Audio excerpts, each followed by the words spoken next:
바로 시작하겠습니다. 먼저 조지아와 룩셈부르크의 경기를 분석해 보도록 하겠습니다. 조지아 피파 랭킹 77위 패승승무패입니다. 조지아는 원래라면 플레이오프로 오기도 어려웠습니다.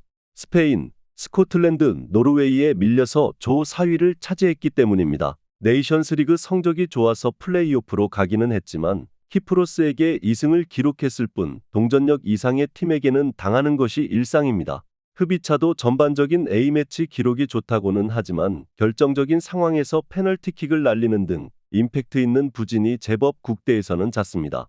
룩셈부르크 피파 랭킹 85위 패무패승승입니다.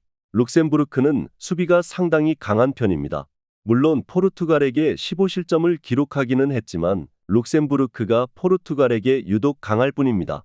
포르투갈을 제외하면 조에서 룩셈부르크에게 2골 이상을 기록한 팀은 없었습니다. 원정에서는 제법 조심스럽게 움직이면서 수비를 1순위로 삼는 팀이기는 한데 그래도 로드리게스나 시나니 같이 효율이 어느 정도 있는 공격수들은 배치가 되어 있는 편입니다.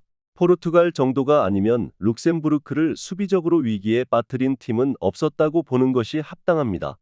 조지아가 동전력 이상의 팀을 상대로 좋은 기억은 그다지 없는 상태이기도 하고 흡이차도 집중 견제를 당하는 상황에서는 어려움을 겪는 편이기도 합니다.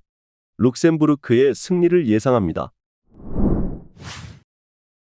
다음은 보스니아와 우크라이나의 경기를 분석해 보도록 하겠습니다. 보스니아 피파 랭킹 71위 패승패패패입니다. 홈팀이기는 하지만 우크라이나에 비하면 실망스러운 모습을 보여주었다는 평가입니다. 특히 룩셈부르크에게 4골을 허용하고 진 것은 용납이 안 된다고 평가를 들을 정도입니다. 결국 선수비, 후역습 팀이 수비에서 실수가 자주 나오는 것은 팀의 밸런스를 상당히 저해하는 것임에는 분명할 것입니다. 아직도 제코 피아니치 등 노장들에게 경기력을 의존하는 편인데 기동력이라는 면에서 우크라이나에게 밀릴 가능성이 높습니다. 우크라이나 피파 랭킹 24위 무패승승무입니다. 하위 전력을 상대로는 잘하지 못하는 편입니다. 섬세함이 부족한 무드릭 같은 선수들도 상대가 라인을 올리고 플레이를 하는 상황에서 더 강점을 보이는 편입니다. 물론 보스니아의 전진을 유도한 다음에 올라가는 역습 상황에서는 힘을 어느 정도 받을 수 있을 것으로 보이고 웨일스를 상대로 카타르 월드컵 예선에서 주도권을 잡고 밀어붙이는 모습을 보여주는 등 우크라이나의 경기력도 상당히 좋습니다. 웨일스를 상대로 주도권을 잡거나 밀어붙이는 양상도 충분히 만드는 모습은 인상적으로 볼 수 있었을 것입니다. 보스니아의 현재 기동력이나 수비에서의 미스가 잦은 편이라서 선수비, 후역습으로 가는 보스니아라고 하더라도 우크라이나가 힘겨운 상황에 직면할 것 같지는 않습니다. 우크라이나의 승리를 예상합니다. 다음은 그리스와 카자흐스탄의 경기를 분석해 보도록 하겠습니다. 그리스 피파 랭킹 49위 승승패승무입니다. 네덜란드와 프랑스에게는 한계가 있었습니다. 다만 두 팀을 제외한 하위 전력을 상대로는 자비를 보이지 않는 모습입니다. 다만 평가전에서는 몰도바 같은 팀에게 비기는 등 그리스의 공격력에서 섬세함이 부족하다는 단점이 보이지 않는 것은 아니었습니다. 특히 카자흐스탄이 기동력이나 압박 싸움에서는 꽤나 괜찮은 성향을 지니고 있어 느린 그리스의 기동력이 어느 정도 공략당할 수도 있을 듯합니다. 카자흐스탄 피파 랭킹 100위 승패승승패입니다. 압박과 빠른 기동이라는 컬러로 맞붙는 팀입니다. 덴마크도 이 양상에 고전하는 모습을 보여주었을 정도로 제법 공격 성향이 짙은 모습을 보여주는 편입니다. 물론 사실상 아시아에 가까운 지리상 원정에서는 어느 정도 전력을 유보적으로 봐야 하는 것은 확실합니다. 공격적으로 플레이를 하는 특성상 실점이 잦다는 점도 걱정거리라고 볼 수 있겠습니다. 그리스가 결국 킥앤넛이라는 플레이에 대한 한계가 하위 전력에게도 안 보이는 것은 아니었고 느린 기동성도 카자흐스탄에게 저격당하는 경우가 나올 수도 있을 것입니다. 물론 카자흐스탄도 원정에서의 경기력은 홈보다 떨어지는 것이 사실입니다. 무승부를 추천합니다. 다음은 이스라엘과 아이슬란드의 경기를 분석해 보도록 하겠습니다. 이스라엘 피파 랭킹 75위 승패무패승입니다. 이스라엘은 상당히 운이 없었을 듯합니다. 물론 조국에 일어난 전쟁 때문에 11월에 4경기를 치르는 강행군을 치러야 했고 솔로몬도 부상으로 이탈하면서 초반에 기세를 잘 이어가지는 못했습니다. 다만 코소보에게 1무 1패로 승점 5점을 까먹는 등 중요성이 높은 경기에서 이기지 못하는 특유의 단점도 지적하지 않을 수 없는 상태입니다. 아이슬란드 피파 랭킹 73위 승패패승승입니다. 아이슬란드도 여전히 과거의 세대에 의존하고 있는 상태입니다. 범죄 혐의를 벗고 3년 만에 돌아온 시구르드손에게 다시 중책을 맡겼을 정도였습니다. 결국 인재풀이 부족한 자국의 상황을 극복하지 못하고 있는 상태입니다. 조에서 룩셈부르크, 슬로바키아 등 경쟁해야 할 팀들을 잘 잡지 못하는 것은 아이슬란드도 마찬가지였다고 봐야 합니다. 결국 이스라엘이 중요도가 높은 팀에게는 약하다는 것과 에이스 솔로몬의 이탈은 치명적일 수 있을 것입니다.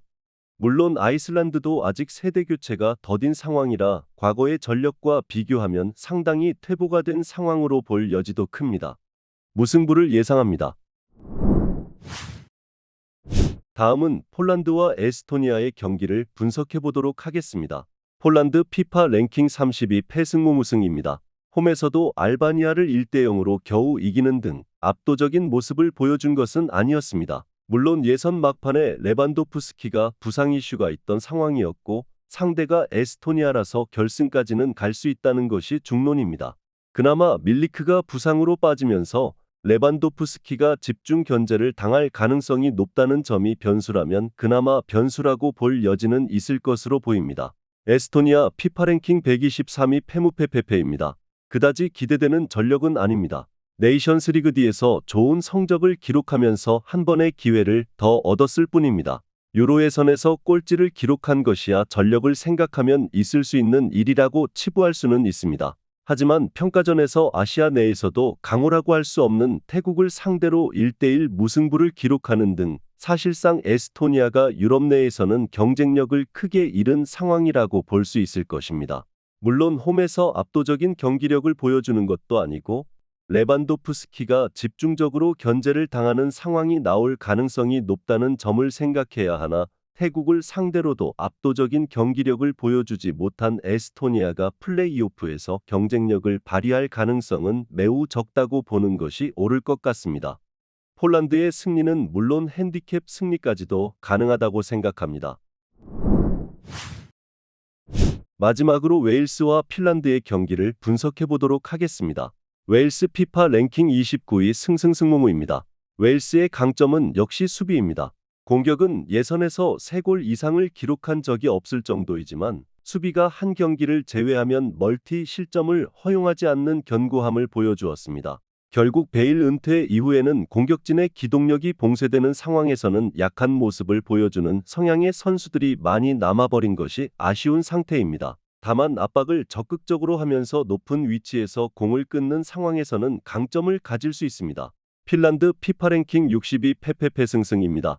페이스가 나쁘지 않고 피지컬이 좋은 선수들이 중원을 봉쇄하는 식으로 나서면서 수비를 어느 정도 할 수 있는 전력이기는 합니다. 다만 핀란드도 역습 성향에 더 강한 특성은 있는 편입니다. 따라서 웨일스가 가지고 있는 약점과 비슷한 단점을 가지고 있다고 할 수 있을 것입니다. 게다가 압박 대응에는 어느 정도 취약성을 보여주는 편인데 웨일스의 기동력과 체력에는 부담을 느낄 가능성도 없지는 않을 듯합니다. 일단 웨일스도 핀란드의 수비 성향에 조금은 고전할 수 있겠지만 기동력과 에너지 레벨은 압박에서 상당히 이득을 볼 수 있는 구조입니다. 핀란드의 진영에서 턴오버를 만들고 역습으로 간다면 일정 수준의 타격은 기대해 볼 수 있을 것으로 봅니다. 언더 2.5 양상 속 웨일스의 승리를 예상합니다. 영상에서 알려드리는 내용들은 모두 1차 분석 내용들이며 2차 분석과 최종 조합픽은 영상 하단 고정 댓글 링크로 문의 주시면 안내 도와드리도록 하겠습니다. 시청해주셔서 감사합니다.